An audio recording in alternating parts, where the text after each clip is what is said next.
Sumasapit talaga sa isang relasyon ang malaking pagsubok, katulad na lamang ng pangangaliwa. Pero may mga taong mas pinipiling bumalik sa totoo at legal nilang asawa dahil naiisip nila ang kanilang mga pagkukulang at gusto muling buuin ang pagmamahalan. Isang mapagpalang araw sa iyo, Sir Eric, at sa mga tagapakinig. Ako po si Rodolfo, at ang kwento ko pong ibabahagi sa inyo ay karanasan naming mag-anak ng magloko at ipagpalit kami ng aking ama sa kanyang kabit, at nagawa pa nitong gayahin ng aming negosyong karinderya. Taong 1994. Maayos na sana kaming naninirahan ng aking mga magulang sa bayan ng Socorro, nang biglang dumating ang isang maganda at sexy na dalaga na nagngangalang Criselda. Isa siyang dayuhan buhat sa probinsya ng La Cuesta, at wala kaming masyadong alam tungkol sa kanya. Pero hindi naglaon ay nalaman namin ang kanyang tunay na kulay. Malandi siyang babae, at kung kani-kanino pumapatol ng mga binata. Masasabi ko namang kaakit-akit siyang babae pero nasa loob ang kulo. Pakiramdam ko ay wala siyang sinasantong lalaki. Naririnig ko pa sa ilang tambay na kabinataan na malapit sa aming bahay ay balak nilang ligawan si Criselda dahil madali itong mapasagot, at talagang swerte sila dahil maganda ang hubog ng pangangatawan nito. Halatang mga manyakis ang mga kalalakihan na katawan at mukha lang ang habol sa dalaga. Hindi naman ako masyadong interesado sa buhay ni Criselda, kaya naman hindi ko na lang yun pinag-aksayahan ng oras. Hanggang sa makainuman siya ni Tatay Enzo, na noong mga panahong yon ay may kakisigan na talaga namang may taglay na kagapuhan. Kahit pamilyado na ang tatay ko ay malakas pa rin ang karisma niya sa mga babae. Mangyaring na imbitahan lamang si Criselda ng isa sa mga kaibigan ni Tatay Enzo sa inuman, kaya doon sila nagkakilala. Nasa edad 20 pa lang si Criselda, samantalang si Tatay Enzo ay nasa 30 mahigit na ang edad. Noong una ay inakala namin ni Nanay Sally na magkaibigan lamang ang dalawa, pero kinalaunan ay hindi na maganda ang napapansin namin sa kanila. Madalas na pumupunta sa aming bahay si Criselda at nagbibigay ng ulam o di kaya naman ay kakanin para kay Tatay Enzo. May pagkakataon pa nga na matagal silang nagkikwentuhan sa aming sala at masaya silang naghahalakhakan na mukha talagang malapit sa isa't isa. Hindi na magandang tignan para sa isang dalaga at isang pamilyadong lalaki. Walang delikadesa si Criselda, kaya naman medyo naiirita na din ako sa tuwing pumupunta siya sa aming bahay, at panay ang tatay ko ang parati niyang hinahanap. Naiinis ang nanay ko kaya madalas ay palihim niyang tinatapon ng mga padalang pagkain ni Criselda. Napuno na siya kaya kinumpronta niya si Tatay Enzo at tinanong kung mayroon ba silang relasyon ni Criselda. Sa puntong yun ay tumanggi ang tatay ko at sinabing hindi masamang babae si Criselda. Magkaibigan lamang daw sila, kaya wag sana itong pag-isipan ng masama ng nanay ko. Pinalagpas yun ni Nanay Sally dahil malaki pa ang tiwala niya kay Tatay Enzo. Pinilit niyang magpakahinahon at iwaksi ang isip kay Criselda. Kaso dumating ang isang araw na inabutan niya sa bakuran ng aming bahay na pinipilit ni Criselda na halikan at yakapin si Tatay Enzo. Nagdilim ang paningin ng nanay ko at walang habas na pinagsasampal at sinabunutan si Criselda. Kinaladkad niya ito palabas ng bakuran at binantaan na wag nang magtangkang bumalik sa aming bahay kung gusto niyang idemanda sa barangay. Sinabihan pa niya itong haliparot at makati. Hindi na daw nahiya at pumatol pa sa tatay ko. Alam naman daw niyang mayroong asawa't anak. Galit na bumuelta si Criselda at sinabing gagawin niya ang lahat para lang maangkin ng tatay ko, at pagkatapos ay nagmamadali siyang umalis. Dumami ang mga tsismosang kapitbahay sa labas ng aming bahay at panay ang pagkikwentuhan mula sa kanilang mga nasaksihan. Simula noon ay panay na ang pag-aaway ng aking mga magulang at nakita ko ang pagbabago kay Tatay Enzo. Madalas niyang pinagtatanggol si Criselda laban sa paratang ni Nanay Sally. Iniisip ng mga kaibigan nito at mga kapitbahay namin na baka daw ginayuma ang tatay ko simula noong magbigay ng mga pagkain si Criselda. Para daw pati itong linta kung makadikit sa tatay ko. Kulang na lang ay makipagniig at ibigay ang sarili. Hindi nagtagal ay nakapagtapos ako sa elementarya. At noong dumako ako sa sekundarya ay tuluyang naghiwalay ang aking mga magulang. Hindi na makayanan ng nanay ko ang ginagawa at sinasabi ni Tatay Enzo tungkol kay Criselda. Pagod na rin makipag-away ang nanay ko sa matinding panibugho niya kay Criselda. Kaya mas makakabuti pa daw na maghiwalay silang mag-asawa kahit kasal sila sa simbahan. Masaklap pa nito ay nalaman naming mag-ina na sumama pala si Tatay Enzo kay Criselda. Ito pala ang totoo niyang minamahal. Nagtanim ako ng matinding galit sa aking ama. Nawala lahat ng mga paghanga ko para sa kanya. Sinabihan ko si Nanay Sally na kahit anong mangyari ay wag nang tatanggapin sa aming bahay ang aking ama dahil isa siyang iresponsable at nagawa pa niyang pagtaksila ng nanay ko. Ipinagpatuloy ko ang aking pag-aaral at sa tuwing sumasapit ang Sabado at Linggo ay tumutulong ako kay Nanay Sally pati sa katuwang nitong mga tagapagsilbi na sina Ate Beth at Kuya Walter sa aming karinderya. Malakas ang aming karinderya dahil wala kaming kakumpetensya. Nakatulong din ang negosyo para masuportahan ako sa aking pag-aaral. Lumipas ang ilang buwan at laking gulat naming mag-ina na makita na may gawing palengke si Tatay Enzo kasama si Criselda. At kitang-kita namin na mula ulo hanggang paa ay kopyang-kopya nito ang pagkakapusod ng buhok ng nanay ko, pati sa uri ng mga kasuotan nito, gayon din ang pagkilos. Natatawa na lang ako at kailangan pa ni Criselda na kopyahin ang itsura ng nanay ko para lang mahalin siya ng tatay ko. Napapailing na lang si Nanay Sally habang pinagmamasdan si Criselda. Hindi rin naman kami nagtagal sa palengke at umalis na din kami. Matapos ang tagpong yun ay mas lalo kaming nagimbal sa mga kasunod na pangyayari. Umunti ang aming mga regular na suki sa karinderya at nagsilipat sila sa kabilang karinderya kung saan sa bawat pagbili nila ng ulam at kanin ay may libre pa silang sabaw ng nilagang baboy o baka at mayroon pa silang libreng palamig. Inalam ng nanay ko kung sino ang may-ari ng karinderya at halos hindi siya makapaniwala sa kanyang nalaman. May ilang kilometro ang layo ng karinderya buhat sa aming tindahan. Mismong ang kabit ng tatay ko na si Criselda ang namamahala nito at mayroon din siyang binabayarang mga tagapagsilbi. Nagpatayo pala sila ng bahay ni Tatay Enzo. Namasada pala ng jeep si Tatay Enzo at naging driver din pala siya ng truck na ginagamit na panghakot ng mga karning dinadala sa palengke. At malaki ang kanyang naipong pera, kaya nakapagpatayo ng karinderya ang kanyang kabit. Gaya-gaya po tumaya. Wala talagang orihinal na diskarte si Criselda. Ginaya na nga niya ang nanay ko, pati ba naman ang pagnenegosyo namin ay ginaya na rin niya. Nagpasalamat na lang ako at wala silang anak. Kung hindi ay isusumpa ko na talaga ang aking ama. Malamang ay makasuhan pa siya ng nanay ko. Ipinagpatuloy lamang namin ni Nanay Sally ang aming pagnenegosyo hanggang sa makaisip kami na magtinda ng sago at gulaman bukod sa mga ulam. Tamang-tama para sa mainit na panahon. Maraming mga kabataan ang naingganyo at nanumbalik ang aming mga parokyano. Kaso lumipas ang 2 linggo ay nakabalita kami sa aming matatapat na suki na di umano ay tinapatan ni Criselda ng halo-halo ang aming sago at gulaman. Nakasagap pala ito ng balita sa mga nagsusumbong niyang suki na mayroon kaming bagong paninda. Hinayaan lang namin siya. Halata naman kasing may pagkainggitera si Criselda. Inagaw na nga niya ang tatay ko pagkatapos ay pati negosyo namin ay sinusulot niya.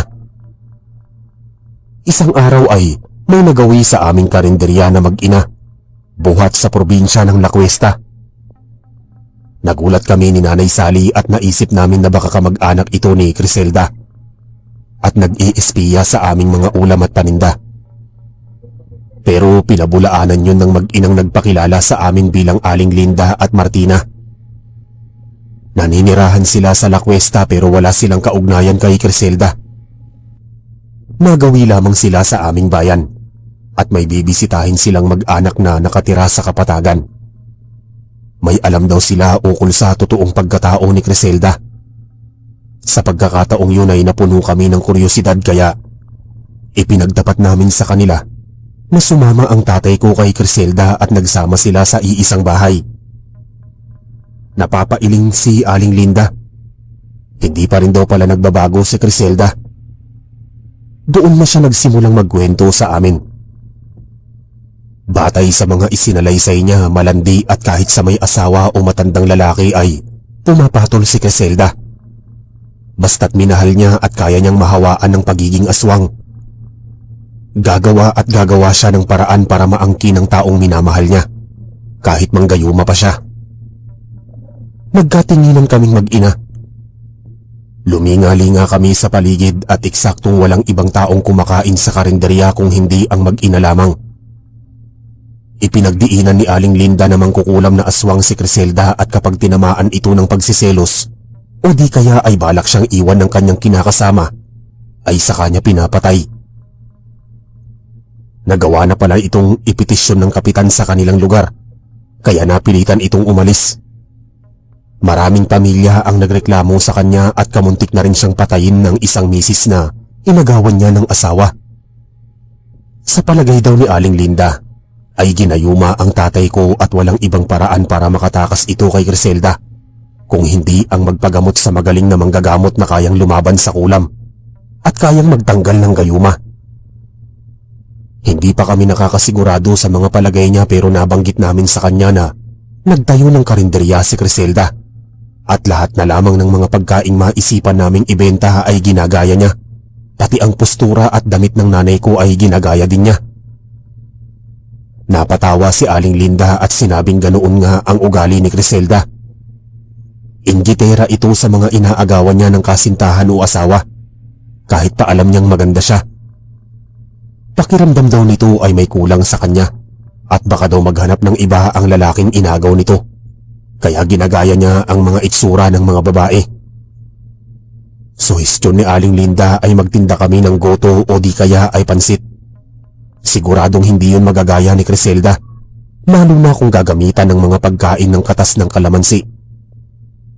Takot ang mga aswang sa katas ng kalamansi at asin, kaya wala itong laban sa mga pagkain ginagamitan ng asim ng kalamansi. Napangiti kaming mag-ina. Mabibigyan pala namin ng leksyon si Criselda kung sakaling magtinda nga kami ng short order. Dagdag impormasyon pa sa amin ni Aling Linda. Kung gusto daw naming makasigurado na totoo lahat ng mga sinasabi niya, ay magtungo at kumain daw kami sa karinderya nito at patakan namin ng katas ng kalamansi ang mga ulam upang malaman namin kung karne yun ng hayop o karne ng tao. Matapos nilang makakaing mag-ina at makapagbayad ay nagpasalamat at nagpaalam sila sa amin bago lumabas sa karinderya. Medyo napaisip ako sa mga sinabi niya pero suhestyon ng nanay ko na wag akong magtangkang kumain sa karinderya ni Criselda para lang ipahiya ito. Tama na nakagawa ng kasalanan ng tatay ko. Ayaw ng gulo ng nanay ko. Isa pa ay baka daw maiskandalo pa ang aming pamilya, kaya wag daw akong gagawa ng kung anumang kalukuhan. Tumalima ako sa kanya pero hindi mawala-wala sa isip ko na aswang si Criselda. Gusto ko sanang mapatunayan kung may katotohanan yun at makaganti rin sa ginawa sa amin ng kabit ng tatay ko. Isang araw ay bumuo kami ng ideya at nag-umpisa kaming maglagay ng mga short order tulad ng pansit, goto at mami na pinipigaan ng kalamansi. Hindi nga magaya ni Criselda ang short order namin. Isang patunay na may posibilidad na aswang siya, pero kailangan ko pa makakalap ng impormasyon dahil hindi pa yun ang sapat na basihan. Isang araw, habang nasa klase ako ay pasimple akong humingi ng tulong sa mga kaibigan ko kung pwede nila akong samahan sa karinderya ni Criselda para makita ko ang aking ama at malaman kung aswang nga ang kanyang kabit. Noong una ay hindi ko sila makumbinse. Dahil delikado ang aming gagawing plano. Pero siguro dala na rin ng awa nila sa akin sa ginawa sa amin ng tatay ko, ay pumayag na sila. Basta kailangan lamang namin ng iba yung pag-iingat. Itinaon ko na araw yun ng hapon ng Biyernes. Pagkatapos ng huling klase namin sa hapon, nagbaon ako ng maraming kalamansi sa aking bag at niyaya ang mga kaibigan ko na magtungo sa karinderya ni Criselda para kumain ng merienda.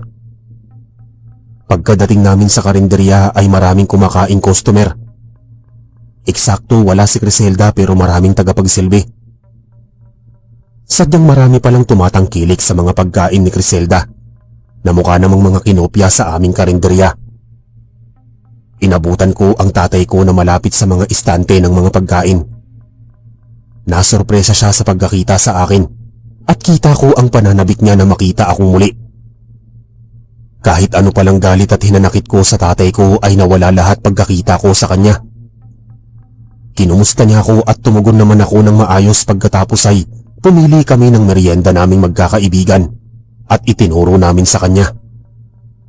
Eksaktong dumating ang isang tagapagsilbi at ayaw pa sana niya kaming pagsilbihan dahil nakita niya ako. Kaso ay inutusan siya ng tatay ko kaya wala na rin siyang nagawa kung hindi sumunod. Humanap kaming magkakaibigan ng pwesto. May nakita kaming bakanting mahabang lamesa at doon kami umupo. Inilapag sa lamesa ng tagapagsilbi ang mga platito ng spaghetti, pati juice na inorder namin. Pagkatapos ay umalis at iniabot ang bayad namin at umalis siya sa aming harapan. Nagpalinga-linga kami sa paligid at napansin naming kakaiba ang mga tingin ng mga tao. Matatalim at parang nanlilisik ang kanilang mga mata. Nakakapangilabot at nakakapanindig balahibo. Mukha silang mababangis na hayop at mukhang nahawaan na sila ng pagkaaswang ni Criselda. Maya-maya ay lumihis ng tingin ng mga kumakain at nag-umpisa kaming maglawas ng mga kalamansi. Pasimple at patago kaming nagpiga ng katas sa spaghetti at juice at inabangan namin kung anong mangyayari. Sa isang iglap ay naging hibla ng mga buhok at putol-putol na mga daliri ng tao ang spaghetti. Samantalang ang juice ay may lumutang na mga kuko. May dalawang babaeng nakakita sa aming mga pagkain. Sumigaw sila na nakapukaw sa atensyon ng karamihan. Lumapit sa amin ang mga tagapagsilbi, pati ang tatay ko, at inalam ang pinagmumulan ng komosyon. Nanlisik ang mga mata ng mga tagapagsilbi. Pero tumayo kaming magkakaibigan at itinutok sa kanila ang hawak kong kalamansi. Pinagbantaan ko sila na kung lalapit sila at sasaktan kami ay hindi kami magdadalawang isip na pigaan sila ng katas ng kalamansi. Sinabihan ko silang mga aswang at bumibiktima ng mga inosenteng customer. Halos napayukod sa kahihiya ng tatay ko. Hindi siya makatingin ng diretso sa akin.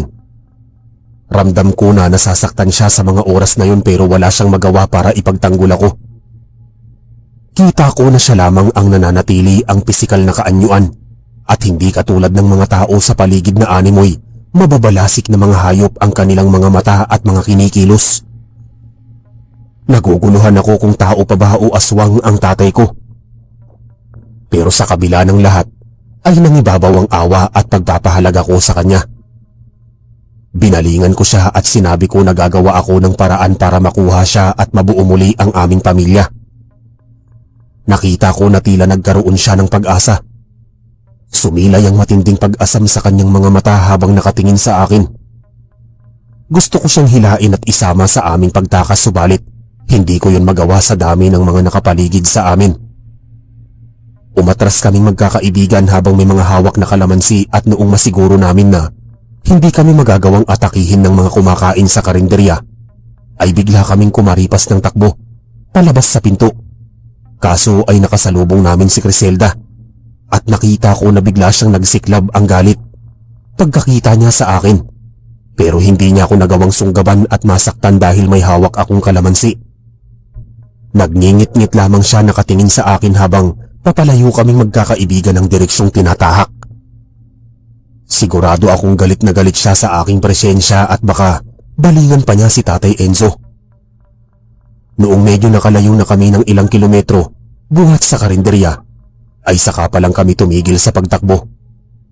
Pumahinga kami sa mga katawan ng punong kahoy at naglipas ng ilang sandali para makapag-isip-isip. Naitanong sa akin ng kaibigan kong si Nilo kung anong plano ko para mabawi ang tatay ko sa kamay ng kanyang kabit. Mukhang mahihirapan daw akong maitakas ang tatay ko dahil panay mga aswang ang mga nakapaligid dito. Bahagya akong natahimik at nag-isip. Maya-maya ay tumugon ako at sinabing hihingi ako ng tulong sa ekspertong albularyo. Siguradong matutulungan ako nitong mabawi ang tatay ko sa mga aswang. Nakumbinsi ko naman si Nilo sa mga naitugon ko sa kanya. Inalok ako ng mga kaibigan ko na kung sakaling kailangan ko ng kanilang saklolo, ay huwag akong magdadalawang isip na tawagan sila. Nagpasalamat ako sa malasakit nila sa akin at humingi ako ng paumanhin dahil kamuntik ko pa silang madala sa kapahamakan noong magtungo kami sa karinderya. Tumugon si Camila at sinabing wala namang problema. Masaya pa nga sila at nadiskubre nilang mga aswang ang mga nagtitinda at ibang kumakain sa karinderya. Lalo pat may ibang taong nakakaalam na katawan at lamang loob ng mga tao ang pagkain doon. Tiyak na malalaman ng mga residente sa bayan ng lihim ng kabit ng aking ama at siguradong mapapatigil ang pagnenegosyo nito ng karinderya. Umuwi kami sa aming mga tahanan. Napagalitan pa ako ng nanay ko at hindi ako kaagad nagpaalam sa kanya. Hindi ko pinagtapat sa kanya ang totoong nangyari at kung saan ako nanggaling. Nag-imbento na lang ako ng pwedeng idahilan para hindi siya maglintanya ng pagkahaba-haba sa akin at hindi na manariwa ang sakit na naidulot sa kanya ng tatay ko. Hindi na ako kumain ng hapunan. Wala akong ganang kumain kaya dumiretso na lang ako sa kwarto pagkatapos ko magkapagpalit ng damit. Pagkahiga ko sa kama ay doon ko palang naramdaman ang matinding pagod ng aking buong katawan, kaya ipinikit ko na ang aking mga mata. Tuluyan na akong nakatulog at hindi ko na namalaya ng oras. Kinaumagahan pagkadilat ko ng mga mata ay mabigat ang aking pakiramdam. Hilong-hilo ako at tila lumilindol at gumagalaw lahat ng bagay sa aking paligid. Hindi ako kaagad nakabangon. Nag-alala ang nanay ko at baka daw mahuli ako sa klase. Pinilit ko bumangon at mag-almusal pero lahat ng mga kinain ko ay hindi tinatanggap ng sikmura ko. Nagsusuka ako sa lababo at talagang nanghihina ang aking buong katawan. May tumutubo pang mapupulang rashes sa balat ko na sobrang kate. Nagpasya ang nanay ko na wag na muna akong papasukin sa paaralan at hindi na muna siya tutulong sa karinderya. Ang mga tauhan na muna niya ang mag-aasikaso sa karinderya at babantayan niya ako sa buong magdamag. Mukhang masama talaga ang pakiramdam ko. Sumapit ang tanghali at inaapoy ako ng lagnat. Namimilipit din ako sa sobrang sakit ng tiyan. Pabaling-baling ako sa higaan at kasabay pa nun ay nagsisikip ang dibdib ko. Hindi ako makahinga. Talagang nag-alala ng lubusan ng nanay ko. Nataranta siya at hindi malaman ang gagawin. Ipinatawag niya si Ate Nena na isa pang tauhan sa karinderya. Pansamantala niya munang pinagbantay ito sa akin at magtutungo siya sa kakilala niyang magaling na manggagamot upang maipagamot ako.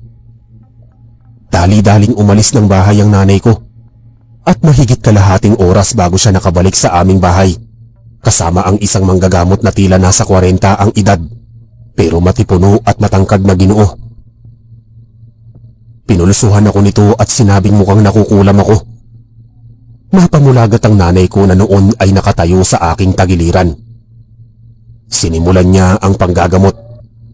May ipinahid pa siyang lana sa aking tiyan pati sa iba pang bahagi ng aking katawan at mayroon siyang ibinulong na orasyon na hindi ko maintindihan. Pagkatapos ay nagpakuha siya ng palangganang may tubig sa kakandila sa aking ina. Sinindihan niya ng posporong may ningas ng apoy ang kandila at ipinatak sa palangganang may tubig. Tumigil ang pagsakit ng aking tiyan. Guminhawa ang aking paghinga at pinagpawisan na din ang katawan ko kaya bumaba ang lagnat ko. Maya-maya ay natapos na ang panggagamot sa akin. Kahit paano ay bumuti ang kalagayan ko pero medyo nanghihina pa din ako. Ipinakita ng manggagamot sa aming mag-ina ang nabuong figura sa palanggana. Ayon sa kanya, kinukulam ako ng kabit ng aking ama bilang kabayaran sa ginawa kong kahihiyan at pagsira sa reputasyon niya sa negosyo. Kamuntik na pala ako nitong patayin. Mabuti at nalabanan ng manggagamot ang pangungulam nito.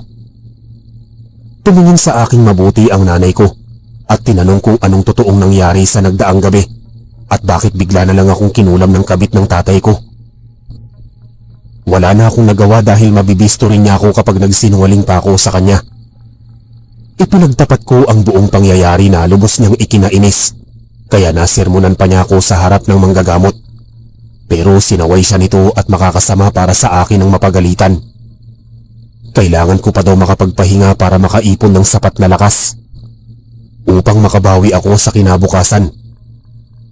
Dagdag pa niya na nakabalita siya sa ilang mga pasyenteng ginamot niya noong umaga bago dumating sa bahay niya ang nanay ko na di umano ay nagsarado ng karinderya si Criselda dahil nalaman ng ilang mga residente sa bayan na isa itong aswang at nangahahawa sa mga tao gamit ang kanyang mga itinitindang ulam. Teorya ng mga tao ay posibleng nagtatago ito sa may gawing kabundukan kasama ang aking ama. Marahil ay nangangamba ito para sa kanyang kaligtasan. Ayaw na sanang alalahanin pa ng nanay ko ang tatay ko pero nabanggit ko sa kanya na may posibilidad na bumalik pa ito sa amin. Ramdam ko na nagsisisi siya sa pagsama niya sa kanyang kabit. Nakiusap ako sa manggagamot na kung masusumpungan namin ng tatay ko ay baka pwede niya itong gamutin. Malakas ang kutob ko na ginayuma at niyanggaw ito ni Criselda kaya hindi makaalis sa kanyang tabi at nagmukhang sunod-sunuran sa lahat ng kanyang mga ipinag-uutos. Sinaway naman ako ng nanay ko at sinabihang hayaan ko na ang tatay ko na mamuhay kasama ang kabit niya. Imposible na itong bumalik sa amin at mabuo pa ang aming pamilya. Hindi na ako nakipagtalo kay nanay, pero sumang-ayon ako at pumayag naman ang manggagamot sa pakiusap ko sa kanya. Hindi nagtagal ay pinakain muna ng nanay ko ang manggagamot bago kami nagpasalamat sa kanya. Inihatid ng nanay ko ang manggagamot sa aming bakuran sa kanagpaalam. Kinagabihan nagising kami ng nanay ko sa pamilyar na boses na tumatawag at kumakatok sa pinto. Ayaw pa sanang kumilos ng nanay ko kung hindi ako nagpumilit bumangon at lumabas ng kwarto. Maingat kong binuksan ang tarangkahan ng pinto at bumungad sa aming mag-ina si Tatay Enzo. Bumati ito at humingi ng permiso kung pwede siyang pumasok sa loob ng aming bahay. Pero bago pa namin siya papasukin ay tinanong ko siya kung saan siya nanggaling at baka nasundan siya ni Criselda sa aming bahay. Tumugon si Tatay Enzo at nabanggit niya na tumakas siya sa bahay ni Criselda at hindi niya alam kung nasundan siya nito dahil kaaalis nito ng bahay. Muling humingi ng permiso si Tatay Enzo kung pwede siyang makapasok sa loob ng aming bahay at ipapaliwanag niya ang buong pangyayari. Nagalit ang nanay ko at sinabing walang karapatang pumasok sa loob ng bahay namin si Tatay Enzo dahil matagal na itong umalis kasama ang kabit niya. Kung maaari ay umalis na ito at baka magdala pa ng panganib sa aming mag-ina. Saktong papaalis na si Tatay Enzo pero pinigilan ko siya. Nakiusap ako sa nanay ko na pwedeng pagbigyang makapagpaliwanag ang tatay ko sa totoong pakay ng pagpunta nito sa aming bahay. Pinaalalahanan ko siya na tatay ko pa rin si Tatay Enzo at miyembro pa rin siya ng aming pamilya, kaya may karapatan siyang makapasok sa aming bahay. Pumayag ang nanay ko at kahit mabigat sa kalooban niya ay pinatuloy niya ang tatay ko sa loob ng bahay. Umupo kaming magkakaharap sa isang mahabang lamesa at doon pinag-usapan ng masinsinan ang lahat ng mga bagay. Humingi ng tawad si Tatay Enzo sa lahat ng mga nagawa niyang pagkukulang sa amin. Hindi niya sukat akalaing panandali ang kasiyahan lamang pala ang naramdaman niya kay Criselda. Pinalak niyang makipagkalas dito pero hawak siya nito sa leeg at hindi niya maintindihan kung bakit madali siya nitong napapasunod sa mga kagustuhan nito. Nagsisisi siya na iniwan kaming mag-ina. Iresponsable daw siyang ama at walang magawa para maipaglaban ng aming pamilya. Kung nalaman lamang daw sana niya noong una kung gaano talaga kasama ang ugali ng kabit niya, ay noon pa daw sana siya nakipaghiwalay at hindi nasira ang aming pamilya. Inamin niyang nahawaan siya ng pagiging aswang ni Criselda pero labag yun sa loob niya. Medyo naawa ako sa kalagayan ng tatay ko at sinabi ko sa kanya na ipapagamot namin siya sa magaling na manggagamot para makawala siya sa pagiging aswang at tuluyan siyang mapahiwalay kay Criselda. Naputol ang aming usapan nang marinig namin sa labas ng bahay ang boses ni Criselda na tila nag-iiskandalo. Lumabas kami ng bahay at hinarap siya ng nanay ko. Namuo ang galit ng nanay ko. Naikuyom niya ang kanyang kamao. Lumapit siya sa may gawing bakuran at dinuro-duro si Criselda. Sinabi niyang punong-puno na siya dito at wala itong karapatan na angkinin si Tatay Enzo dahil kabit lamang siya nito at kasal sila ng tatay ko. Si Nanay Sally pa rin ang legal na asawa. Itinaboy ng nanay ko si Criselda pero umalma ito at nagbagong anyo bilang isang mabangis na malaking aso. Lumundag ito ng pagkataas-taas upang makapasok sa aming bakuran. Umurong kami at patakbong papasok sa loob ng bahay para kumuha ng itak. Nakita naming umangil at naglaway ang malaking aso pero nagulat kami noong umalingaw-ngaw ang boses ni Mang Ignacio. Ang lalaking gumamot sa akin. Nagpumilit siyang makapasok sa aming bakuran at siya mismo ang matapang na humarap sa malaking aso. Sinabuyan niya ito ng asin at lalo na itong umangil ng pagkalakas-lakas. Nagpalit ito ng anyo bilang si Criselda at bumulong ng kakaibang dasal habang titig na titig sa mga mata ng manggagamot. Samantalang ang manggagamot ay umusal din ng dasal at nakipaglaban ng titigan kay Criselda. Palakas ng palakas ang kanilang mga tinig na tila mga nagmumura. Bumulagta sa lupa si Criselda at nanginig ang kanyang buong katawan na parabang nakukuryente. Sumigaw siya sa sobrang sakit at hapdi. Maya-maya ay tumigil siya sa panginginig. Lumapit sa kanya ang manggagamot at pinagbantaan siya na wag na kaming guguluhing mag-anak sa aming teritoryo o kahit saan mang lugar at wag na din magtatangkang agawin at kunin si Tatay Enzo. Kung hindi ay talagang papatayin niya ito. Mas malakas ang kapangyarihan niya kontra kulam at kontra yanggaw kaya madali na sa kanya ang pumatay ng mangkukulam na aswang. Banta pa niya na umalis na si Criselda sa probinsya at wag nang babalik dahil talagang tutugisin niya ito. Wala daw itong tuwang sa lugar namin. Dahan-dahang bumangon si Criselda at tumango siya bilang pagsang-ayon sa manggagamot kahit hindi siya makatingin dito ng diretso. Makalipas ang ilang sandali ay sumulyap siya kay Tatay Enzo at kita ko ang sakit at pait sa kanyang muka habang tumutulo ang mga luha. Lumihis siya ng tingin at lumabas sa bakuran ng aming bahay. Naglaho na lamang siya sa mga sagingan na kanyang nadaanan. Pinapasok namin sa loob ng bahay ang manggagamot at kinonsulta si Tatay Enzo. Bago pa ginamot ni Mang Ignacio si Tatay Enzo ay tinanong naming mag-ina kung anong ginawa niya kay Criselda sa kanilang engkwentro. Tugon niya ay naglaban sila ng kapangyarihan sa kulam. Natalo niya si Criselda at kinuryente niya ito pero wala siyang balak na patayin ito. Gusto lamang niyang takutin at parusahan para magtanda. Humanga ako sa galing makipaglaban ng manggagamot at hindi siya nagpasindak sa kapangyarihan ng aswang na mangkukulam. Maya-maya ay sinimulan na niya ang panggagamot kay Tatay Enzo. Medyo nakakadurog ng puso na makita ang paghihirap nito at kamuntik na siyang mamatay sa proseso. Malakas na uri ng pangyayanggaw pala ang ginawa dito ni Criselda at mukhang aabutin ng 1 taon ng gamutan bago makabalik sa pagiging ordinaryong tao ang tatay ko. Ipinagpatuloy namin ang gamutan. Sa isang banda umalis na nga si Criselda sa aming lugar at walang bakas siyang naiwan kahit ang mga katiwala niya sa karinderya. Natigil ang pangyayanggaw at bumalik sa katahimikan ng aming lugar. Isang araw ay nagkakwentuhan kaming magkakaibigan sa silid-aralan habang hindi pa dumarating ang aming guro. Nabanggit sa akin ni Nilo na sila pala ni Camila, Hazel at Mark ang may kagagawan kung bakit nalaman ng mga tao na aswang si Criselda. Ibinalita nila sa mga tao na karne ng tao ang mga ibinibenta nito sa karinderya. Kaya pala sumangguni sa kapitan ng mga tao para tugisin si Criselda. Humingi sila ng tawad sa akin dahil napagbuntunan pala ako ng galit ni Criselda at ako pa ang napuruhan nitong kulamin. Sinabi ko sa kanila na tapos na ang lahat. Ang mahalaga ay pare-parehas na kaming ligtas at wala ng aswang sa aming lugar. Nagpapasalamat ako na bukod sa yanggaw ay natanggal din ni Mang Ignacio ang gayuma kay Tatay Enzo. Kaya bumalik ang pagmamahal nito sa aking ina. Hindi nga ako nagkamali.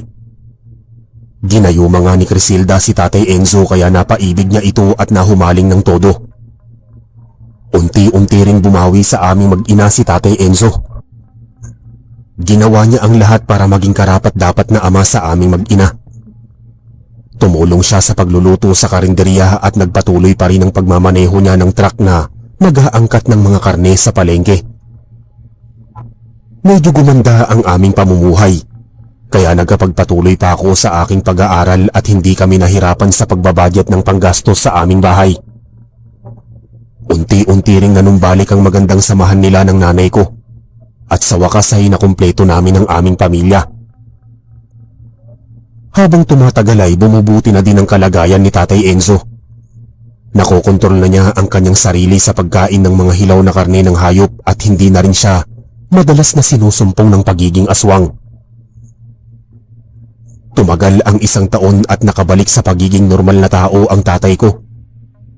Natuwa kaming mag-ina at nakaligtas siya sa kadiliman at simula noon ay hinding-hindi na siya napatukso sa ibang babae. Sa ngayon ay isa na akong matagumpay na inhinyero at may sarili na ring pamilya. Kasama ko pa rin ang aking mga magulang sa awa ng Diyos ay nanatili pa rin silang malalakas at nakakapag-alaga pa ng mga apo. Sadyang maraming ang dumarating na pagsubok sa buhay ng mag-asawa at tipikal na ang pangangaliwa pero kung matibay ang pundasyon ng pagmamahal ng isang pamilya, ay malalaman lahat ng mga tukso at problema. Dito po nagtatapos ang aming kwento. Sana ay marami po kayong napulot na aral, lalo na sa pagsasama ng mag-asawa. Maraming salamat po sa inyong pakikinig. Sumasapit talaga sa isang relasyon